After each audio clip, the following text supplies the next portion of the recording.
안녕하세요. 김대영의 혈액사랑 혈액조현내과 전문의 김대영 교수입니다.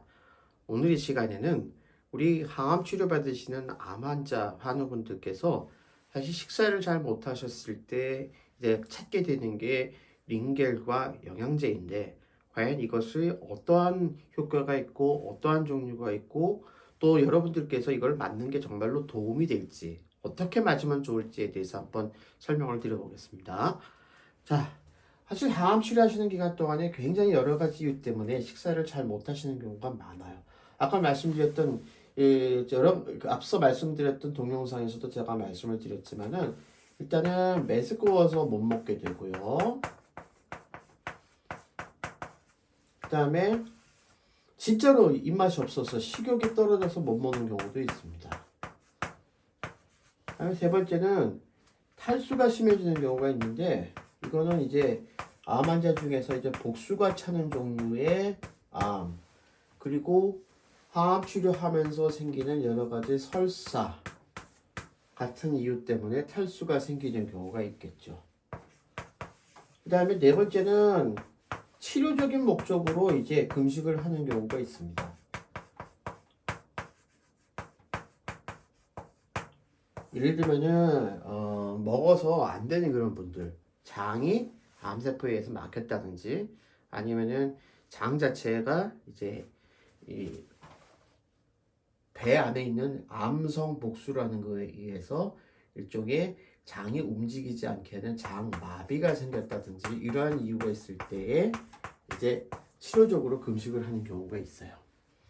이런 이유들 때문에 하여튼 식사량이 줄고 음식을 잘 못 먹고 심지어 물도 잘 못 먹을 상태가 되시면은 이제 링겔을 쓰고 영양제를 써야 되는데 그러면은 우리가 쓸 수 있는 링겔과 영양제에는 어떤 종류가 있겠느냐 그런 걸 한번 살펴보시면은요.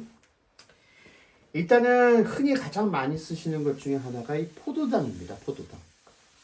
포도당은요. 그냥 물 1리터에다가 포도당을 섞은 거예요. 포도당이 우리 몸에서 가장 흡수가 되기 그냥 용이한 그런 탄수화물이거든요. 그런데 이 포도당 수액에는 보통 많이 시판되는 게 5%, 10%, 이 두 종류가 가장 많이 시판이 됩니다.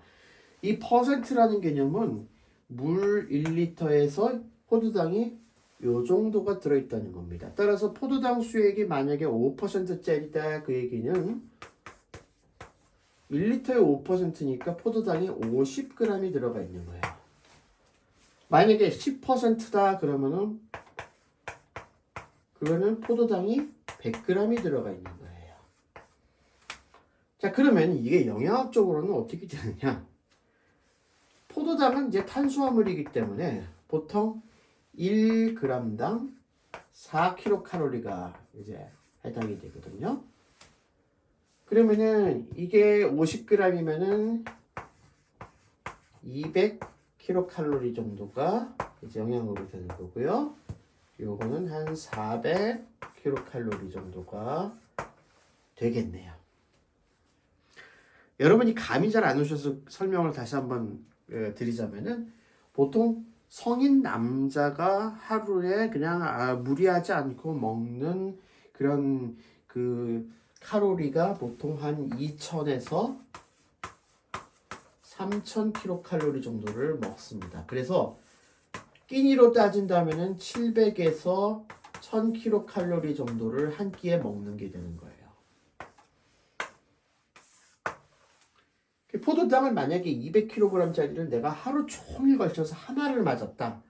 그러면은 200kcal 정도가 들어가는 겁니다. 그러니까 영양학적으로 따지면은 한 끼에 3분의 1도 안 되는 정도만 들어가는 거죠.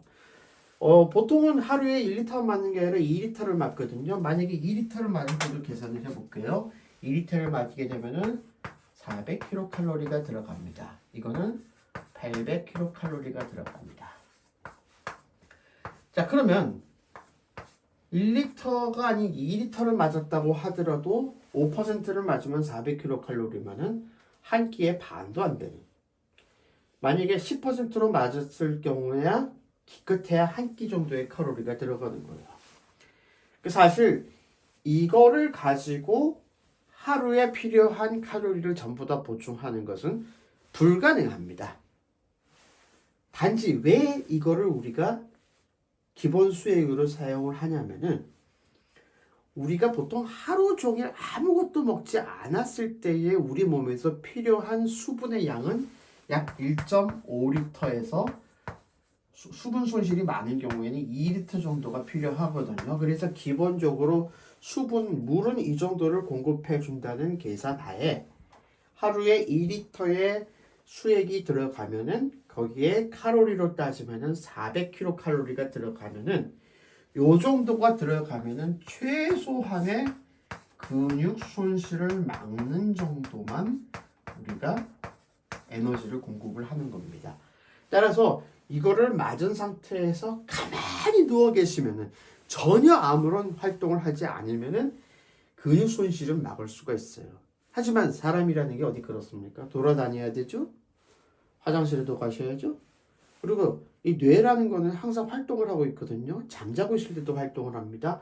실제 우리 몸에서 사용하고 있는 2000에서 3000kcal 중에서 약 3분의 1 정도를 뇌가 사용을 하거든요. 그러니까 뇌가 기본적으로 700에서 1000kcal를 사용하고 있기 때문에 사실은 이 정도 칼로리 가지고서는 굉장히 부족한 거예요.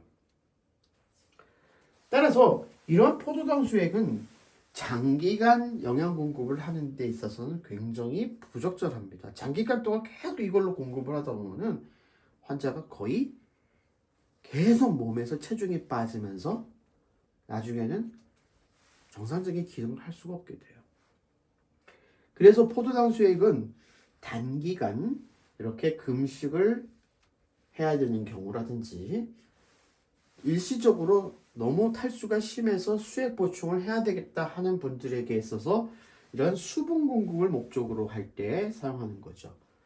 근데 만약에 수분 공급이 굳이 필요하지 않은, 다시 말해서 몸에 너무 물이 많은 상태인데 단순히 식사를 못한다는 이유만으로 해서 이러한 포도당을 계속 공급하면 어떤 현상이 벌어지느냐? 예를 들어서 어떤 암 환자가 계시는데 이렇게 복수가 많이 차 있으세요. 이만큼이 다 복수예요. 보통 배가 이 정도로 부르려면은 한 4에서 5리터 정도의 물이 몸 안에 쌓여 있는 겁니다. 근데 거기에다가 계속 포도당 수액을 넣게 되면은 에너지 칼로리는 하루에 한 400칼로리 정도밖에 공급을 못 해주면서 하루에 물을 2리터씩 계속 붓는 거예요. 몸은 자꾸 부을 수밖에 없어요. 복수까지 있으면 복수가 점점 더 찹니다. 근데 영양학적으로는 도움이 되지 않아요. 따라서 이러한 포도당 수액을 계속해서 달고 있는 것 자체가 정상은 아니라는 거죠. 만약에 이러한 분이 정말로 영양학적으로 도움을 받고 싶다 하면은 이렇게 복수가 많고 이렇게 부어있는 분들은 차라리 밥을 반 공기라도 드시면 돼요. 이 400kcal 정도면 밥 한 공기에서 반 공기 정도에 해당하거든요. 밥 한 공기만 드시면 돼요. 하루에. 800kcal면은 한 공기에서 두 공기면 됩니다. 이 정도만 드셔도 이 포도당 안에 들어가 있는 칼로리는 전부 다 보충이 됩니다. 따라서 수액을 오랫동안 달고 있는 거는 상태에 따라서는 오히려 도움이 되지 않고 나쁜 영향을 미칠 수도 있다. 여러 가지 상황을 봐서 환자분에게 단기간 금식을 시켜야 될 때나 수분 보충이 필요할 때는 도움이 될 수 있지만 그렇지 않은 경우에 이걸 계속 사용하게 되면은 몸에 물만 계속 차고 칼로리 공급은 거의 안 되는 문제가 생긴다. 이렇게 말씀을 드릴 수 있겠네요. 그 다음에 아미노산 수액제제라는 게 있어요. 아미노산 수액은 우리 몸에서 이 단백질이 굉장히 중요하죠. 근데 이 단백질 성분의 이 기본이 되는 게 아미노산이거든요. 결국 아미노산들이 서로 결합을 해서 이게 단백질을 만들기 때문에 이 아미노산을 공급을 해줌으로써 단백질을 만드는 재료를 공급을 해주는 거죠. 그래서 이 아미노산 수액이 많이 사용이 됩니다. 근데 이 아미노산 수액도 잘 사용을 해야 되는데 이 아미노산 수액 자체는 단백질이기 때문에 사실 이 단백질은 영양학적으로는 괜찮은데 칼로리를 만들지는 않거든요. 그래서 이걸 만든다고 해서 바로 힘이 번쩍번쩍 나지는 않아요. 단백질을 만드는 데 도움이 되는 재료를 만들기 때문에 근 손실을 막는 정도의 효과는 있고 또 이 단백질이 들어감으로써 이 어느 정도의 수분 보충이 되는 효과가 또 같이 있을 수는 있지만 이 자체가 어떤 칼로리를 직접적으로 공급하지는 않는다. 이렇게 말씀을 드릴 수가 있고요. 아미노산수액제는 대개는 그 비용이 한 병 맞는데 250에서 500cc짜리 하나가 보통 3에서 5만 원 정도가 들어가기 때문에 역시 이것도 우리가 꼭 맞아야 될 환자분한테 적절하게 사용하는 것이 중요합니다. 정 음식을 못 먹는 분에 있어서는 이 TPN이라는 걸 사용을 합니다. 이 TPN이라는 거는 뭐의 약자면요. Total Parental Nutrition이라고 해서요.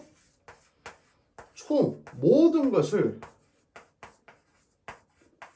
parental이라는 거는 입으로 먹는 게 아니라 혈관으로 주사를 한다는 얘기예요. 혈관 주사를 하는 그런 영양이다.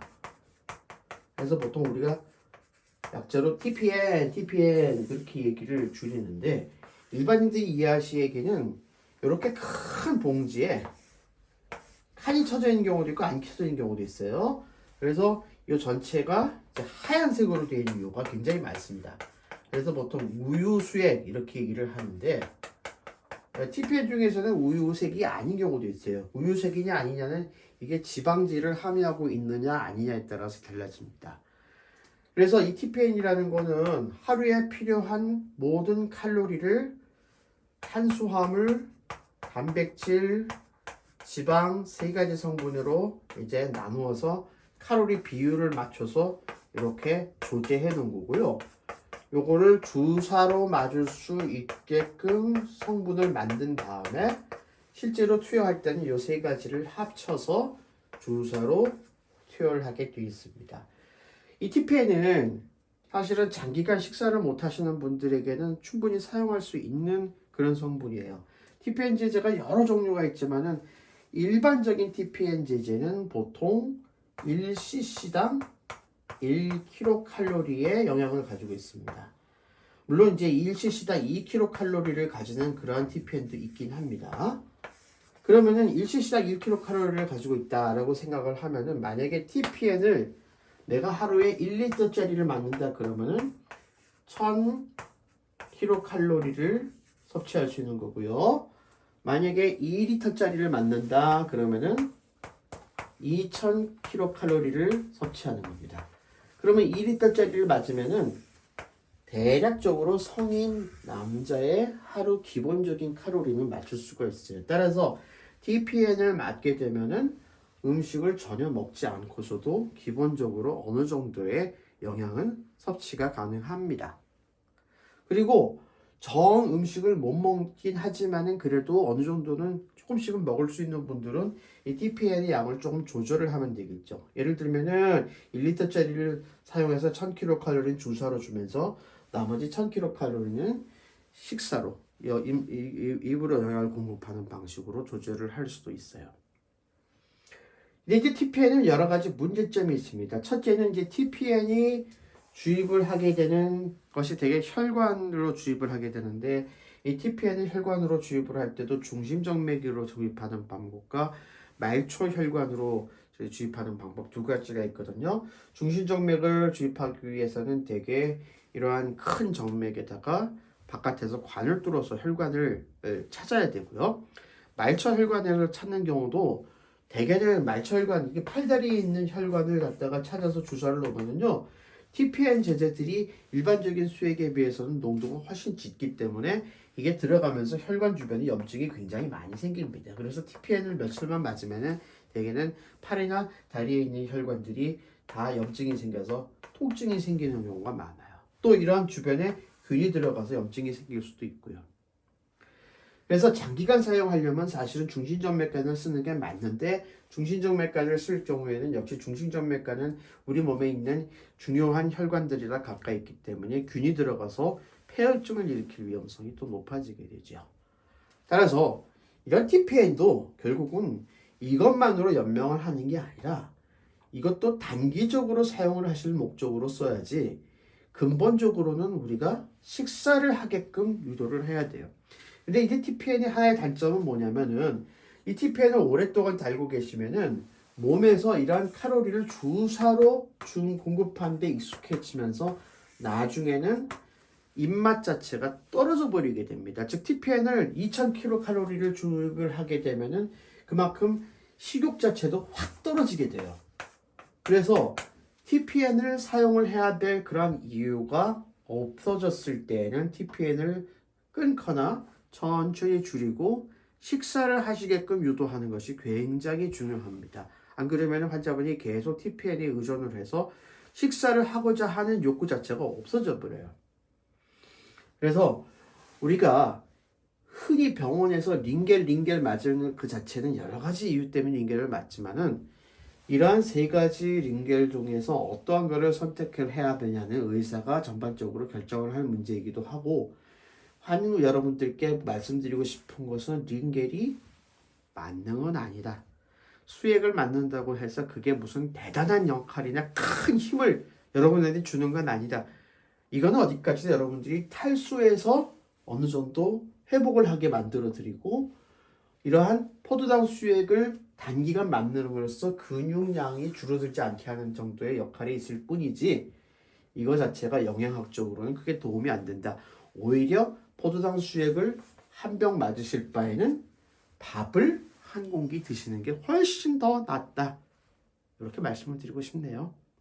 그래서 우리 항암 치료하시는 환우분들한테 무엇보다 중요한 것은 여러분들의 입맛에 맞는 여러분들이 드실 수 있는 그런 음식을 잘 골라서 맛있고 즐겁고 행복하게 드시면서 여러분들의 치료를 받는 것이 더 중요하다고 생각합니다. 그것이 여러분들을 건강하게 만들고 마음과 몸을 모두 건강하게 만들고 치료하는 기간 동안 뿐만 아니라 그 이후에도 행복한 삶을 가지실 수 있게 하는 그러한 중요한 포인트라고 저는 생각을 합니다. 네, 오늘도 혈액질환과 고형암으로 치료받으시는 저희 환우분들과 그 가족들의 건강과 행복을 기원합니다. 감사합니다.